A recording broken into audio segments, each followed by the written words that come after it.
जय हिंद साथियों, मेरा नाम कांस्टेबल जीडी रयूफ अंसारी है। मैं केंद्रीय अर्ध सैनिक बल सशस्त्र सीमा बल में कार्यरत हूँ। मैंने हलिया थाना क्षेत्र अंतर्गत देवरी बाजार में ज़मीन खरीदकर 2 कमरे के मकान का निर्माण किया था, जिसके प्लास्टर का काम बाकी था और मेरी छुट्टी ख़त्म हो गई थी और मैं वापस ड्यूटी ज्वाइन कर लिया। जिस दौरान संतोष कुमार नाम के स्थानीय दबंग ने सरंगाई बस मेरे घर पर कब्जा कर लिया। जैसे मुझे उसकी सूचना मिली, मैंने आकर उनसे अपना मकान खाली करने को कहा, तो उन्होंने खाली करने से मना कर दिया और कहा कि अगर हाथापाई करेंगे, ज़ोर ज़बरदस्ती करेंगे तो हम आपके ऊपर ST/SC लगवा देंगे और आपकी नौकरी खा जाएंगे। सर, इस असामाजिक तत्व से लड़ते लड़ते अपने घर को खाली कराते कराते आज 4 वर्षों का समय बीत चुका है। मैं परेशान और हताश हो चुका हूँ। उसने मेरे ऊपर मेरे घर में घुसने के पश्चात उल्टा मुकदमा चला रखा है। बताइए, मैं अपने ही घर में रहने के लिए मुकदमा लड़ूंगा? बताइए, जिस समय मैंने वो घर बनवाया मैं छत्तीसगढ़ में तैनात था। वो इतनी टफ सिचुएशंस का पैसा मैंने उस घर में लगा रखा है। मेरा ज़मीर गवाही नहीं देता है कि मैं अपने ही घर में लगाए हुए पैसे के लिए मुकदमा लड़ूं, उसमें रहने के लिए मुकदमा लड़ूं। मैं अभी पिछले सोमवार को फिर यहाँ आया था, रिक्वेस्ट की थी, मीडिया के साथी बंधुओं के माध्यम से रोकर गिड़गिड़ाकर जो बन सका मुझसे उस तरीके से मैंने रिक्वेस्ट की, अपनी बात पहुंचाई, कहा कि मेरा घर खाली करा दीजिए, मेरा घर मुझे वापस दिला दीजिए। आज 1 हफ्ते का समय बीत चुका है। वो सरहंग, वो गुंडा आज भी खुलेआम हमारे सभ्य समाज में घूम रहा है, जबकि ऐसे असामाजिक तत्वों की जगह मेरे हिसाब से सलाखों के पीछे होनी चाहिए। मैं अकेला परेशान हूँ, आज यहाँ अकेला खड़ा हूँ। कल ये किसी के भी साथ हो सकता है, किसी के परिवार के साथ भी हो सकता है। आज मेरे साथ हुआ है, कल आपके साथ, कल किसी और के साथ, कल आपके और हमारे बच्चों के साथ हो सकता है। मैं अकेला खड़ा हूँ, मेरे साथ कोई नहीं है, लेकिन आप लोगों से आग्रह है कि आप लोग आगे आइए, मेरी बात को आगे पहुँचाइए। जब हर बार मेरी छुट्टी समाप्त हो जाती है और इस बार भी वही हो रहा है।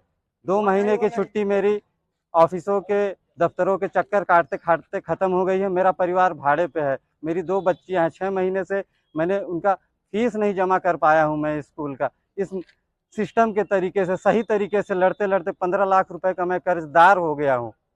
इतना टेंशन रहता है और सिस्टम से लड़ने के बाद आज ये स्थिति है मेरी। इसलिए मैंने सोच लिया है कि अब मैं इसको अंजाम तक पहुंचा के रखूंगा और मैं देखना चाहता हूं कि न्याय मिलेगा कैसे आखिर इस देश में।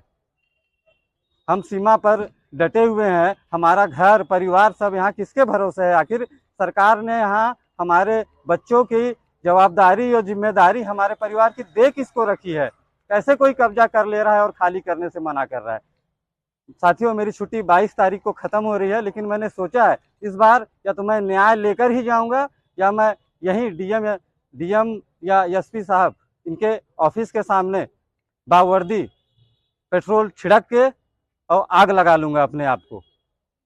अगर इससे भी न्याय मिलता है तो मेरी 2 बच्चियां हैं, जब वो बड़ी होंगी तो आप लोगों से आग्रह है कि आप उनको इस न्याय के मायने समझा दीजिएगा। और मैं आप लोगों के माध्यम से अपने डिपार्टमेंट के सभी सीनियर्स से माफ़ी चाहता हूं कि शायद मुझे पता नहीं है कि ये तरीका सही है या गलत है न्याय मांगने का, लेकिन मैंने हर तरीका अपना लिया और इस न्याय के लिए मैं आज रोड पर खड़ा हूं और दर दर ठोकरें खा रहा हूं सर। तो मैं ट्रेनिंग से लेकर आज तक आप लोगों ने यही सिखाया कि हम 2 महीने घर पर रहते हैं और 10 महीने ड्यूटी पर, और यही हमारा असली घर परिवार है। आज मैं सर यहाँ इतना अकेला हो गया हूँ और ये व्यवस्था देखकर मैं टूट चुका हूँ। आज मैं आप लोगों की मुझे इतनी याद आ रही है, ऐसा लग रहा है कि मैं अपने परिवार से दूर हूँ। और मुझे अफसोस होगा, अगर मेरी नौकरी भी चली जाती है तो मुझे नौकरी जाने का अफसोस नहीं होगा, मुझे आप लोगों से, अपने परिवार से बिछड़ने का दुख होगा।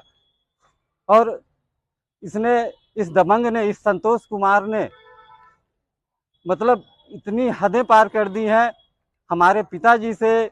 मतलब खुलेआम बाजार में ये कहना कि ऐसा फौजी हमने बहुत देखा है, फौजी माने क्या होता है, हम देख लेंगे, कुछ नहीं कर पाएंगे, दौड़ा रहे हैं 4 साल से, 5 साल से, 20 साल 40 साल दौड़ाएंगे, उसके बाद भी अपना मकान नहीं ले पाएंगे। तो साथियों, मैंने तो ठान लिया है कि मैं तो इसे बता के रहूँगा कि फौजी क्या होता है। और इस मुद्दे को, इस मसले को, इस मामले को मैं या तो वहां तक पहुंचा दूंगा कि इस सरहंग संतोष कुमार के केस को देखकर जितने भी और असामाजिक तत्व हमारे समाज में हैं वो किसी फौजी या उसके परिवार के ऊपर जब भी नजर उठाएं गलत तरीके से, नुकसान करने के तरीके से, किसी अपराध को करने के लिए, तो वो सोचें कि हमारा हाल भी संतोष कुमार की तरह होगा और हमारी जगह सलाखों के पीछे होगी। साथियों, मैं आप लोगों के माध्यम से आज ये इस कानून व्यवस्था से, इस पूरे सिस्टम से ये मांग करना चाहता हूँ कि 22 तारीख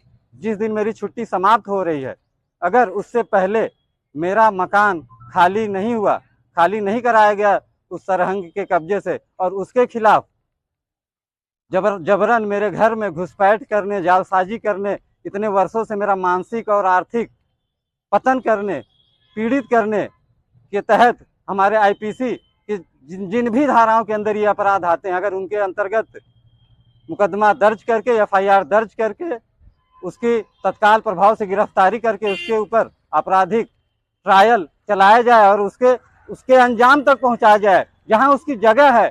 मैं कहना चाहता हूं कि ऐसे असामाजिक तत्वों का, ऐसे घिनौने और गंदे लोगों का हमारे सभ्य समाज में कोई काम नहीं है। इनकी असली जगह जेल की सलाखों के पीछे है। मैं आप लोगों से निवेदन करता हूं कि आप लोग जो भी हैं, जहां भी हैं, जहां से भी मुझे सुन रहे हैं, मेरा साथ दीजिए और इस दबंग को इसकी असली जगह पर पहुंचाने में मेरा सहयोग करिए। जय हिंद।